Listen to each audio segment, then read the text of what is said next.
Hello, friends, and welcome to another collective reading. I thought I would do what I think is going to be quite an important message for everybody. So, not depending on your zodiac, not depending on your circumstance. This is a collective message that I feel everybody needs to hear. And I'm my topic coming into this, I have no idea how it's all going to unfold. I have sort of these kind of basic ideas in my head, and that's about it. But the basic idea in my head at the moment is the cycles of life. And I think it's quite appropriate. I'm recording this on Easter weekend. I don't conform to Easter per se. It's not something that has huge significance in my life, but the concept behind it is. So what I did is I woke up with this thought of cycles of life, cycles of life, cycles of life, and geomancy or geometric shapes and figures, and cycles and concepts is something that I'm always drawn to. It's something, if I'm doodling, I'm generally doodling something geometric. Um, and I have this beautiful deck, which is called The Flower of Life, The Wisdoms of Ashtar by Denise Jarvie. And I've had this deck for, I don't know, a lifetime. And it normally sits on my oracle shelf here in front of me. And every now and again I pull it out, but I don't use it often in my videos because the deck has got a picture of a plant of some kind, tree of some kind on one side, and then on the other side it has a whole lot of text. So shuffling it, you don't have a back side to it. So for that reason, it's very difficult to use in my online content. But I needed to use it for myself this morning. And I took it out and I was giving it a shuffle and I was just pondering cycles of life. And I pulled out this card. So first of all, how beautiful is this image? I mean, just absolutely stunning. So peaceful and so tranquil and serene, and, all of those beautiful words. And it got me thinking that, not only is this Easter weekend, but this is also for us here in the Southern Hemisphere, the transition from summer to autumn. And I don't know about the rest of you, but I'm ready. I have loved summer. Summer has been wonderful. You can see how nice and tanned I am. I have absolutely loved spending time in the sun, getting my vitamin D, but I'm ready for a bit of cooler weather now. So it got me pondering, what does it mean when we shift from summer to autumn? What is it? And again, I know all of you in the Northern Hemisphere, you're going from your cold to your warm, but for us, it's the opposite. And a lot of people will equate Easter with the coming out and the stepping into the light and whatever. But for us in the Southern Hemisphere, it's the opposite. Even though we celebrate Easter at the same time as everybody else, our seasonal shifts are different. And this is where, again, back to cycles of life, cycles of life. So I shuffled my Flower of Life Tarot, a Flower of Life Oracle, this one, and I pulled this card. And I'm going to read to you what it says on the back while you look at, actually, I'll put the picture on afterwards, while you look at the pretty picture. And it says, you are eternal. And I mean, just how appropriate is that? You are eternal, where your stream of consciousness is asked to be more, to know more, to become more. You created your magnificent body to be an instrument of physical creation. You are a part of the universe, and the universe is a part of you. You are made of stars, planets, and all that is within and without the universe. The playing field of life is unlimited and loving. You are a loving, unlimited, and wondrous part of creation. The events and experiences of your life will grow in meaning as your awareness expands. So, this expansion will alter your perception of the world. Embrace this clear, confident, and inspiring outlook, and your experience of the world will change. How beautiful is that? And I thought that was such an appropriate message for cycles of life for all of us, no matter whether you are Northern Hemisphere or Southern Hemisphere, no matter what your belief system or outlook is on the Easter period. I just thought that this was a really, really beautiful, beautiful message that we are eternal. And I have taken out a couple of other decks that I have on the table here in front of me. The first of which is the Oak, Ash and Thorn. Now, I love this deck. It's an animal deck. It is not one I use very often because it is so thick and so chunky. And the animals are not really the kind of animals that we have here in South Africa, but I do absolutely love it. And to me, it is a very autumnal, going into autumn, it's that kind of a feel and a vibe. So I thought I would use it today because I haven't used it in a while. Another one I thought I would use that I also haven't used in a while is my Tarot of Trees. So I love this deck. This deck, the trees have taken on persona, and the trees represent the card and the action and the behavior and the human. And yeah, I just absolutely love it. And then the last one I have taken out is the I Am Here Oracle. So the I'm Here Oracle is an emotional deck. It's a deck that deals with emotions. And the reason why I took it out, first of all, I love it. But I also took it out because to me at this time, what we're going through, what we're experiencing, everybody, okay, it's definitely something that is shifting. I am noticing, and again in the consults with all of my clients, I'm noticing a fear, even with my friends that I talk to and my family members. There is this kind of, I'm going to call it this unconscious fear. There is a lot of emotion out there, a lot of emotion out there. And I think with the seasonal shifts and changes, with everything that is happening astrologically, emotionally, mentally, physically, spiritually, etc., everybody is going through something. And this is why I thought to talk about the cycles of life. So we're going to talk about the living. We're going to talk about the cycle of living, the cycle of being alive, the cycle of existing on earth right here and right now. And we're going to talk about the hereafter. All right. We're going to talk about the life after this earth existence. And I'm going to allow the tarot to talk the conversation. So I have, as I say, the Oak, Ash and Thorn Tarot. I have the Tarot of Trees. And then just depending as to what comes up from them, I will then use the I'm Here Oracle as well. I do have another deck sort of at the back here as a bit of an in case. And that's the Signs of the Times Oracle, but I haven't even taken it out of the deck yet, out of the box yet. So I haven't decided if I need it. So I don't really have structure. And as you know, when I do these readings, I don't have structure. I don't allow myself to be controlled or just to put too many things in a box, because then I find I'm limited and restricted. I'm going to allow the tarot to give, and obviously whatever I receive from spirit as well. So for those of you who don't know, I am primarily clairaudient, which means I have the ability to hear spirit. So when I use the tarot, I like to hear and see with the tarot, and the two must correlate, and then I know that I'm giving the right messages, saying the right things, and just connecting on an important and significant level. So I'm taking Oak, Ash and Thorn. I am giving it a shuffle. I'm also pondering this card. Let me show you the picture because you never saw the writing. I'm pondering this card with the statement of you are eternal. So that's where I'm going to start. And as I shuffle the Oak, Ash and Thorn, I'm asking Spirit, what does that actually mean? For us right now, all of us going through whatever it is we're going through, the times of life that we're experiencing at the moment, the situations, the circumstances, the cycles of life that we're in right now, what does it mean to be eternal?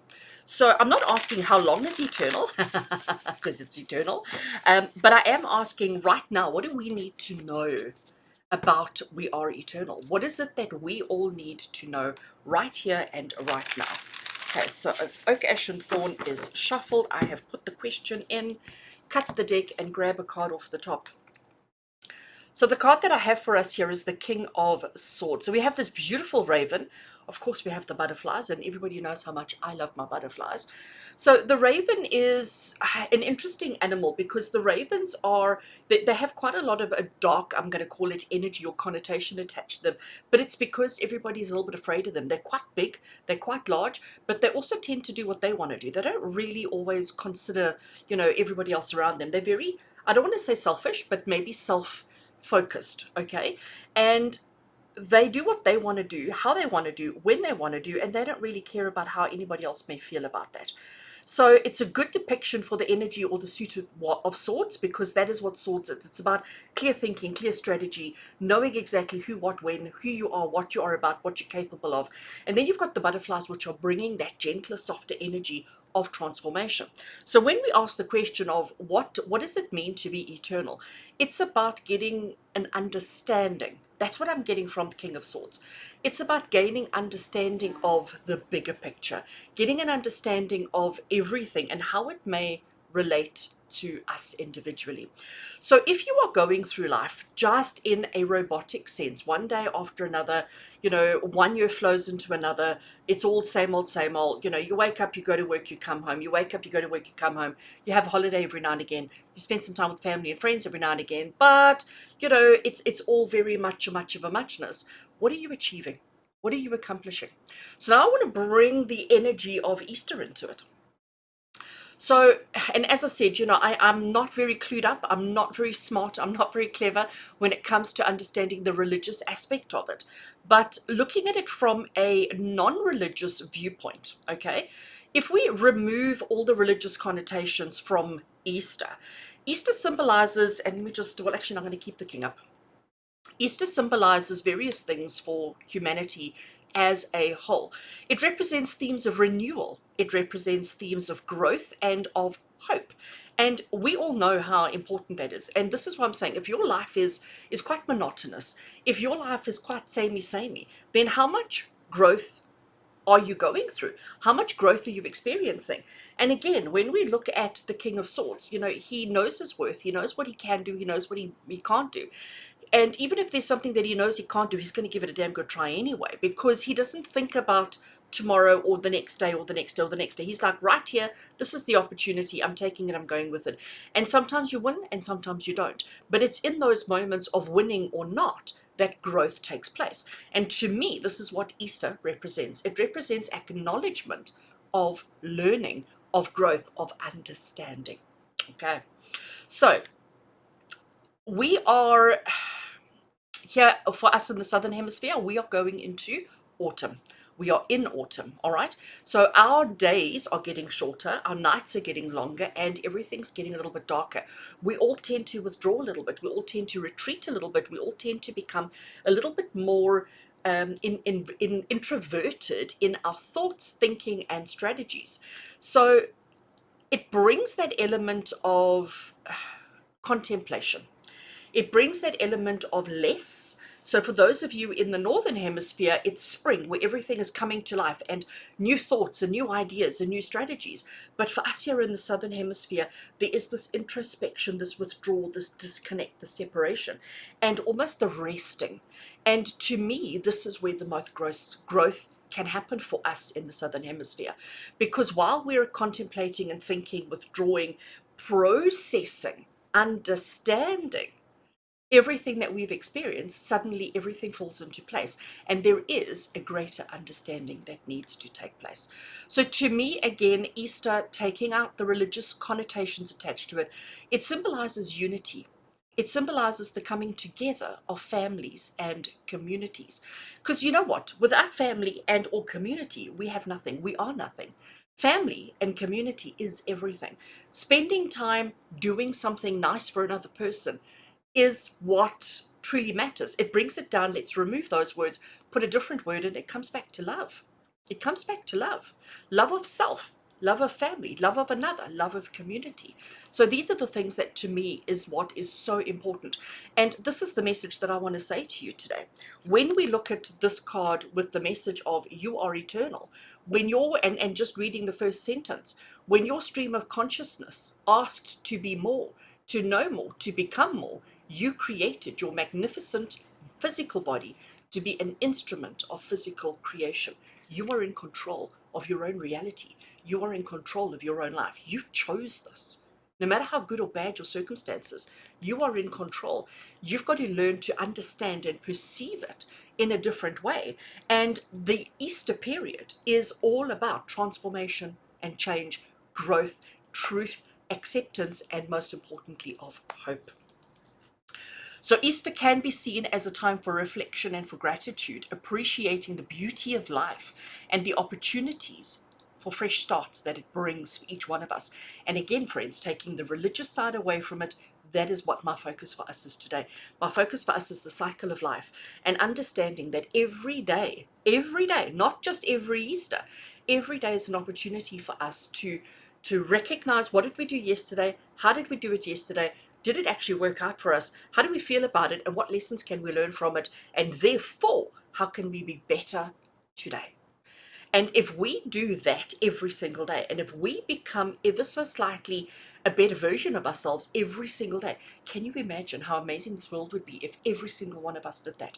But as human nature goes, we all sit back and we watch everybody else around us. We wait to see if somebody else does it. What are the consequences? What are the results? What are how does it actually work out for them? And only once we see see them succeed, only then do we feel like we can step forward.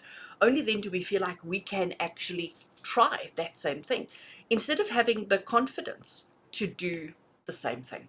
Now, the next tarot card I've taken straight off the top of the deck is the Two of Cups. So here we have these gorgeous little squirrels, and we have ladybugs, and look what they're doing. They each have half an acorn, and half an acorn is no acorn. They each have half a cup, and they were saying, like, let's come together. Let's come together as a unit. Let's come together as a pair. Let's come together as one. And if we what's the word, combine our acorns, combine our halves, we end up with a lot more holes. Whereas if we all just hold on to a half, we all just have nothing. But as soon as you put two halves together, suddenly everything comes full circle. Half, half, it's nothing. Put them together, suddenly we have love. And that's what the Two of Cups is all about. The Two of Cups is about that connection, that feeling, that giving and showing love, appreciation, gratitude, understanding, and compassion, not only for yourself, but for your family and your community as well. Because as I have said, family and community are of the utmost importance. We must always give family and community the most. All right, so for us here in the Southern Hemisphere, Easter has coincided with autumn. It always does, all right? A time of transition when everything starts shifting and changing. The air suddenly gets a different texture to it. There's a crispness to the air. All the trees start, doing less. The trees start doing less. The animals start doing less. Nature starts getting a little bit quieter, slower, a little bit more serene, a little bit more tranquil. And all it really does is emphasize the beauty that is right there. And if we just recognize that we as human beings, we need to go through that as well. We also need to shed a little bit. We also need to get rid of a little bit. We also need to go less busy, a little bit more introspective, so that we can process ourselves a little bit more, process our lives a little bit more. And just to put things into perspective, where's my king? Put things into perspective with regards to what is the truth, what can we do, what can't we do, what do we want to do, and what don't we want to do. Put things into perspective, see things for what they are, so that we can recognize and understand that love is everything. Love is everything. So autumn is also associated with the period of harvest, the season of harvest. So we have the growth through summer. Spring and summer is all about growth and, abundance. And then autumn comes along, and that's when we reap the harvest, where we take everything that we've been growing for the longest time. So even if you're not a farmer, even if you're not out in the fields harvesting, even if that's not who you are or what you're about, there is something that needs harvesting in your life. And again, Easter, this period, is the time for us to be contemplative and to say, you know what have I done over the last period of time that I can now start harvesting that is going to benefit me? Or is it that what you're harvesting is actually going to be detrimental to you and to your life? Is that maybe what the situation is?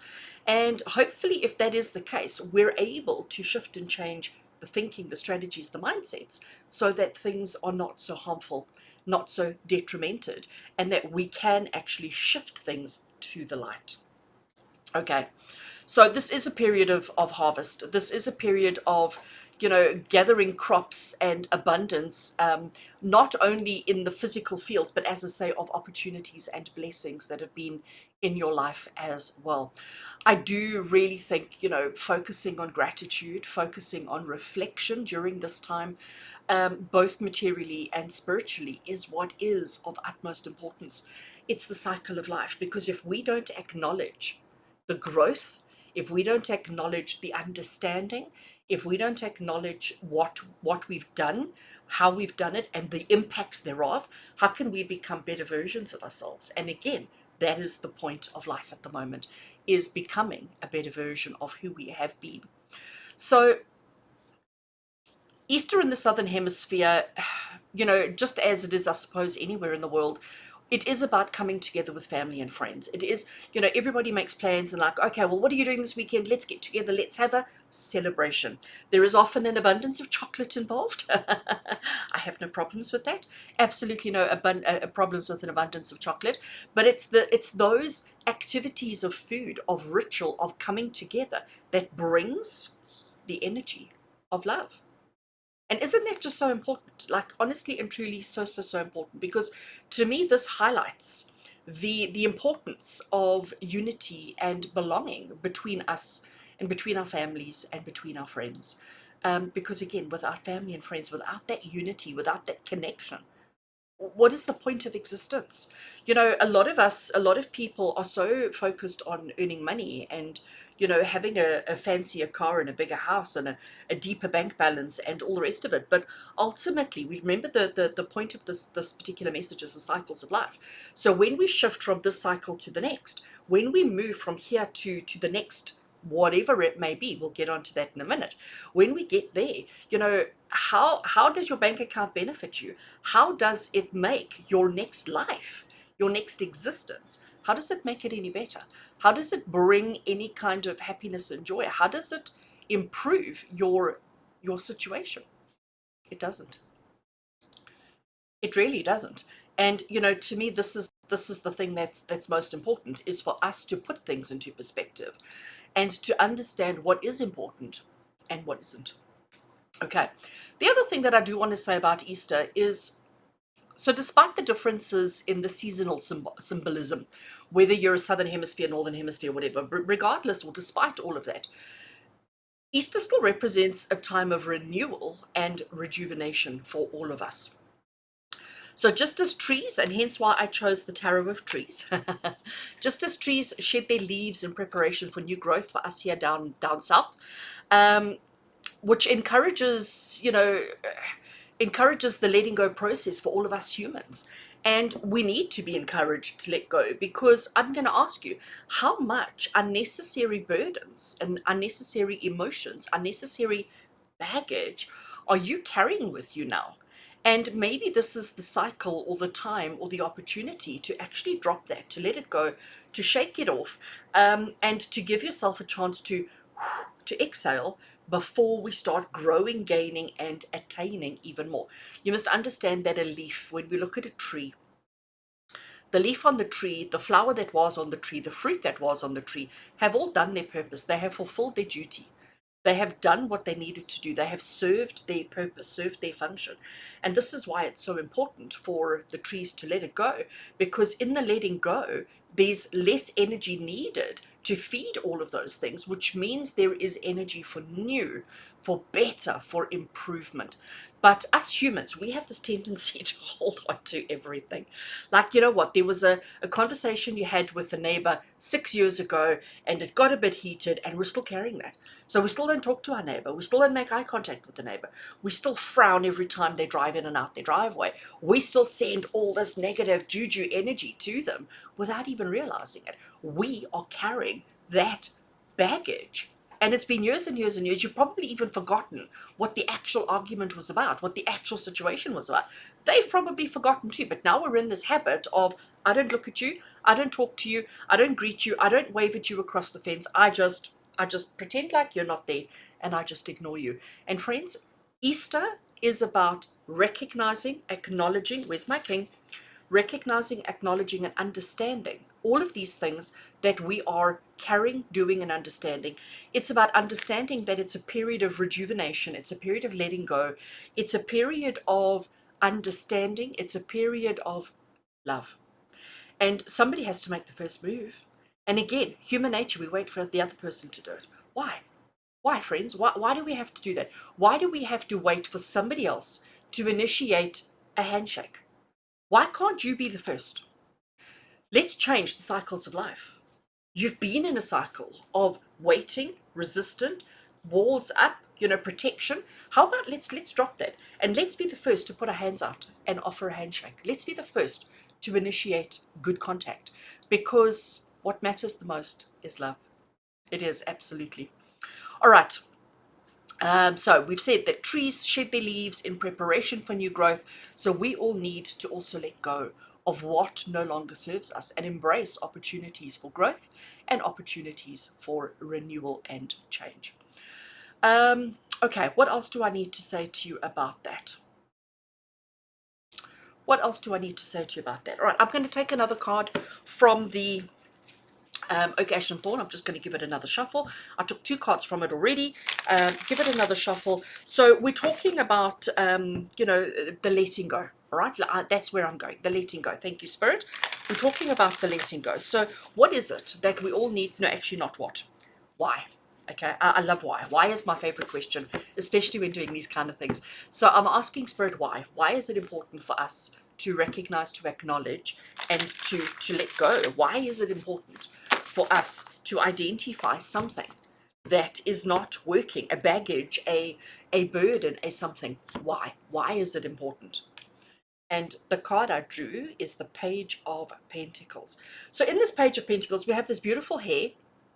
He's got the big coin on his nose, and it's almost like he's balancing it there. You can see he doesn't look like he's very confident in the way that he's carrying it, or in the way that he's doing there. And again, he's in a field, an abundant field of flowers, of butterflies, of whatever. There's an abundance around him.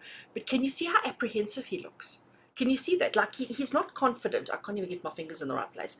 He's not confident of what he's doing. He's not confident of how he's holding that particular disc right now. And can we just see on his hind here? Can we just see what's on his bum? He's got a heart, because he understands that love is everything. He understands that love is the most important thing. That is one thing I do love about this deck, is that they do put these little hearts in the most cute of places. So Page of Pentacles is that apprehensive energy, that uncertainness, that feeling of I want to, I need to, I should, but I'm nervous, I'm apprehensive. We get so caught up in what could go wrong that we actually don't do anything. I myself, I like to be creative. I am certainly no artist. I have no artistic talent, but I love being creative. There's a very big difference between arty and creative. So I love being creative, but creativity for me is having an idea to do something, but it's typically something that somebody else has already done, and all I'm doing is copying it, really. That to me is creative. Using tools and using different equipments and using different things and putting things together, but I'm not really coming up with a unique thing. I'm mimicking, copying, repeating something that somebody else has done, which gives you that false sense of security. Okay, it gives you that false sense of security. But when you have to, like, if you give me a blank canvas, and this has happened to me before, and it was the most wonderful and most scary day of my life. I was attending one of these art workshops, and it was with my favorite astrologer. And there was a theme to the day, and she started off with a beautiful meditation, a little talk, a little introductory message, blah blah blah. And then you go and you find your station, and there's this huge big blank canvas in front of you, and she has every color paint that you can think of, and every size brush that you can think of, and now you're supposed to do a thing. But there is no instruction as to paint a tree, paint a flower, paint a hair, paint a house. There were no instructions. She had given a broad theme, and it was a very broad theme, and then left you to make a blob. And I sat there for such a long time staring at this blank canvas, petrified to put a blob on it, petrified to put a line on it, petrified to make a circle, because I was worried about the consequences of what happens if I don't do it. What happens if I can't do it? My apprehension is what was preventing me from having a good experience. And this amazing woman, this amazing lady, she left me to suffer. She saw that I was uncomfortable. She saw that I was struggling, but she knew what I was going through. So she left me, not for a long time, but for long enough that it felt like a lifetime. And then she came, and what she did is she put paint on my hands, and she just made me push my hands onto the canvas. But basically what she did is she gave me hope, and she helped me to take that first step. She helped me to just climb out of my familiar comfort zone. And once I had done that, she says, right, now what do you see, and carry on with that. And I ended up doing something. It wasn't a beautiful piece of art, but to me it was special. To me it was amazing, because that piece of artwork helped me overcome my own anxiety, overcome my own fears, doubts, and insecurities. But it gave me renewal. It gave me a sense of understanding. Where's my understanding card? Okay. And it shifted my mindset from one shape, state, or form to another. And friends, that is exactly what Easter is about. So let's bring a little bit of the Christian religion into it. What does Easter represent? What does Easter mean? What does Easter bring to you and to I? It's that shock horror situation of what happened, and it's the way we all went like, oh my gosh. And then suddenly it helped us to shift our perspective, to suddenly see everything in a different light. And now, thousands and thousands and thousands of years later, we still see things in a different light because of that event. So the question I have for you, why? Why do we need such a traumatic experience to shift us out of our preconceived notions? Why? And this is where I want to go to the cycles of life, because you will notice in your life there are cycles that you are experiencing. Whether they're good or bad is irrelevant, but there are cycles. There are things that are happening in your life that are cyclical. Is that the right word? And you've created them. And that goes back to what I was reading here about you are eternal. You have created these cycles. And if you are not conscious, aware, mindful, cognitive of these cycles, you can't change them. It's only when something happens that forces you out of here, forces you out of your conditioning, out of your thinking, and into a different way of understanding. It's only then that you will feel the courage, the confidence, the less anxiety, and more belief in yourself that you can. Because I honestly, again, going back to my canvas, I sat there looking at this canvas thinking, I can't do this. I can't do this. I can't do this. But when somebody forced trauma by pushing and making me do a thing, suddenly the ice was broken, the situation was turned on its head, and suddenly I did. But it took somebody to do that. And I think for every single one of us, for you and for me, friends, in life at the moment, we always wait for a situation, a bad situation, because it's typically a bad situation, to come along to force us to make a change. We don't make a change unless we absolutely have to. I grabbed another card off the top, and I mean, how just amazingly appropriate. We have the Hanged Man. Yeah, we have. I mean, how adorable is this little mousey, first of all, okay? How absolutely adorable is this little mousey? Look at him. But he's clinging on for frickin' dear life. He is holding on with everything that he has. He is petrified that he's going to fall. But the question I have to ask is, why is he up there? How did he get up there? Well, he did it to himself, okay? Nobody picked him up and said, all right, mousey, here you go. Stay there and be afraid. He climbed up there on purpose. He has done this to himself. Why? So that he has a better vantage point, so that he can see perspectives better and differently. Us humans, we're more afraid than this little mousey is, because we're not going to climb a high pole to look higher. We're going to stay here. We're going to wait for somebody else to do it. We're going to see what happens to them when they do it, and only then will we think about doing it ourselves. We wait for our world to crumble before we go, actually, you know what? I want to change a thing. We don't do that. We wait for disaster. We wait for tragedy. We wait for collapse of infrastructure, of situation and circumstance before we actually do a thing.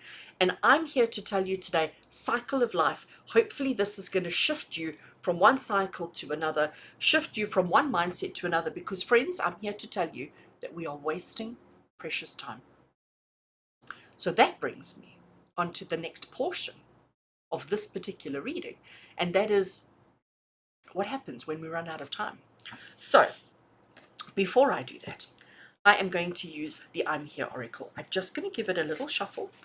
I'm drawing a single card.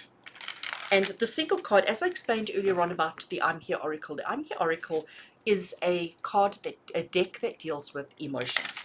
So what are we afraid of? Why? And I know we've sort of covered this a little bit already, but why are we so afraid? Why are we holding back? Why are we so afraid of doing the wrong thing? And why is it important that we embrace this? So what is the emotion that we are all carrying? What is the fear that we are all carrying? And what does Spirit need us to know? Get my fingers out of the way. So this is the card of, as it says very clearly down the bottom here, the past. And it says, looking at the past can be painful or comforting. What can you learn from it? What can you let go? The past.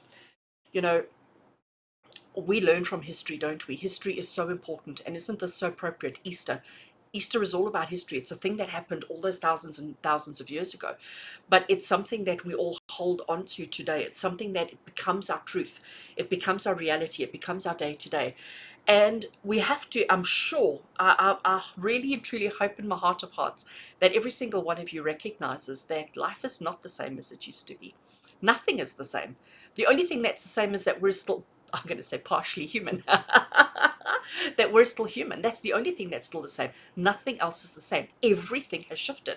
The way we live, the way we think, the way we feel, what we eat, the activities that we do, the way we live our lives, the way we educate our children, the way we raise our animals, the way we farm, everything has shifted. Nothing has stayed the same. But it's holding on to the past that is holding us back. And friends, I'm here to say to you, we are running out of time. These questions again. So looking at the past can be painful or comforting. What can you learn from the past? What can you let go of? Remember, we're in the season of harvest.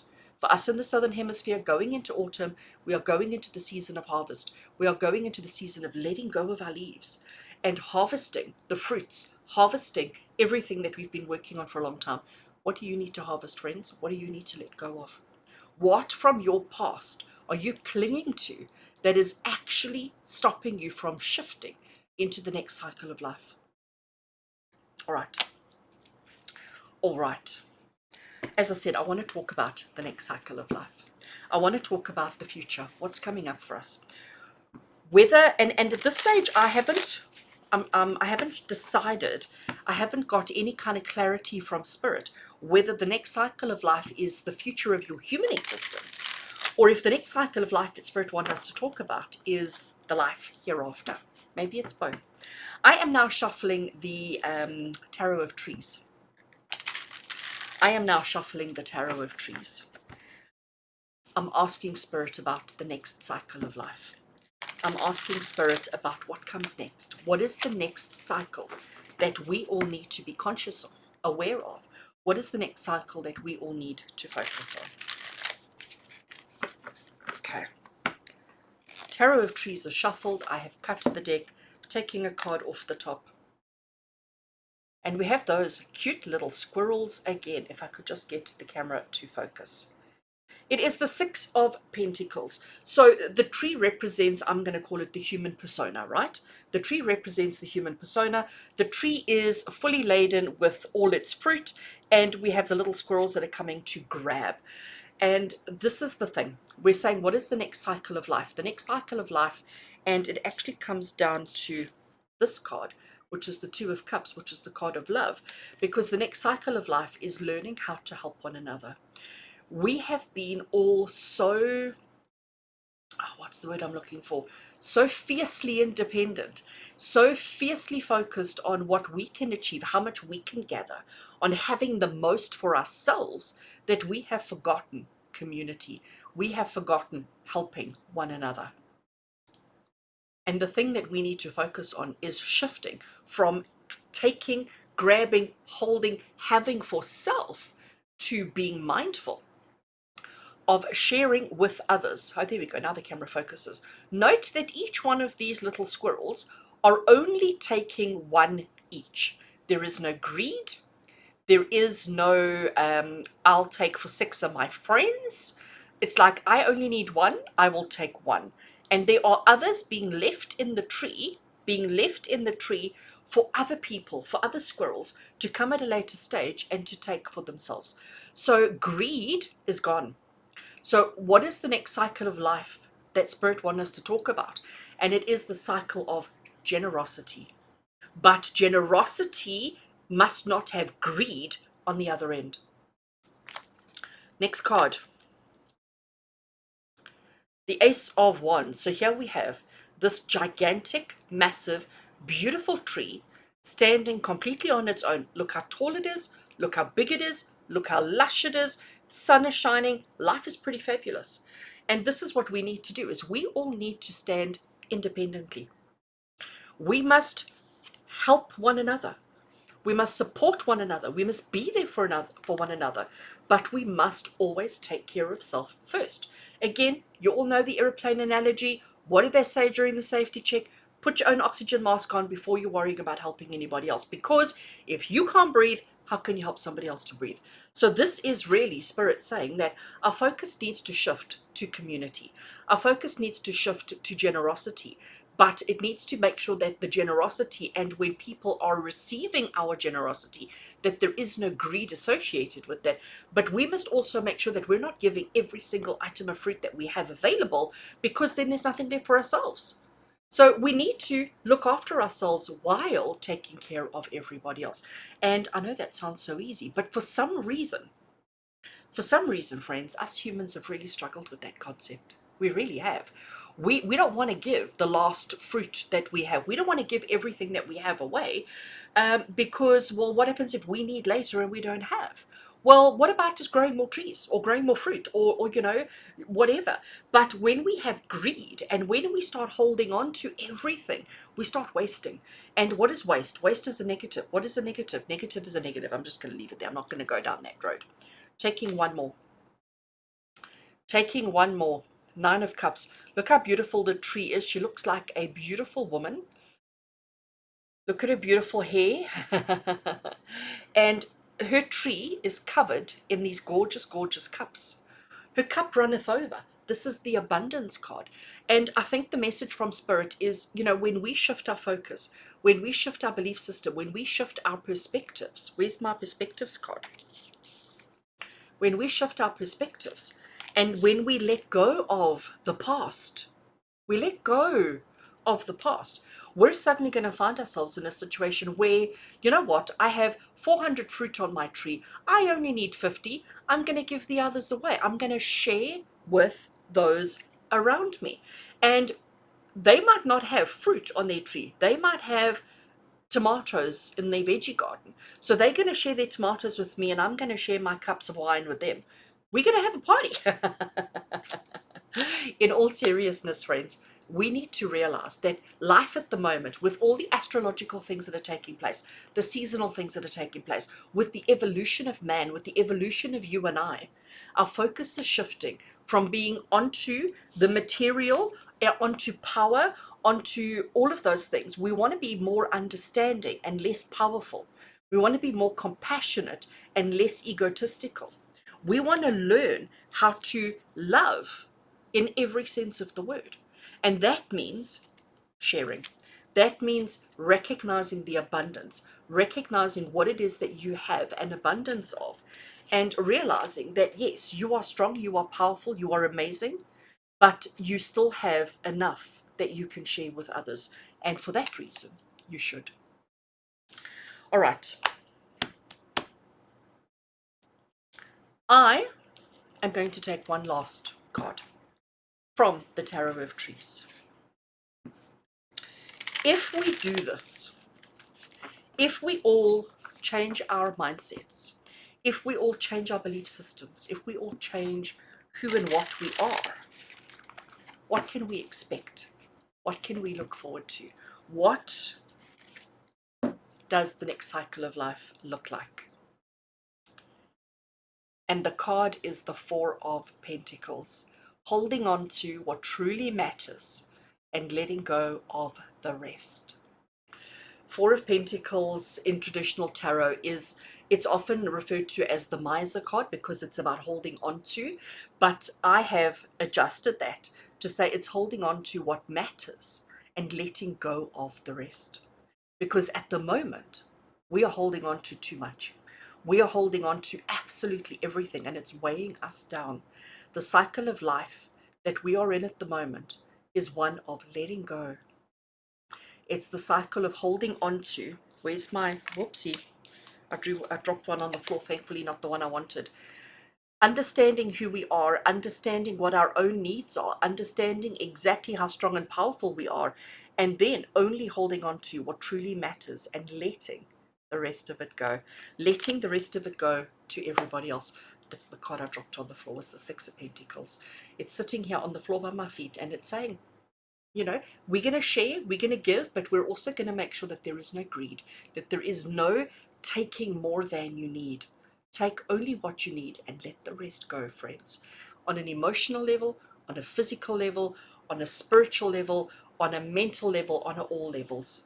We are only holding on to the things that actually serve us right here and right now. We are going to let go of the past. We are not going to hold on to it. We're not going to carry it. We'll have those memories in our heart. We will have those memories in our heart always, but we're not going to carry all the paraphernalia that goes along with those memories. We're going to let it go. Let's start afresh. Let's start anew.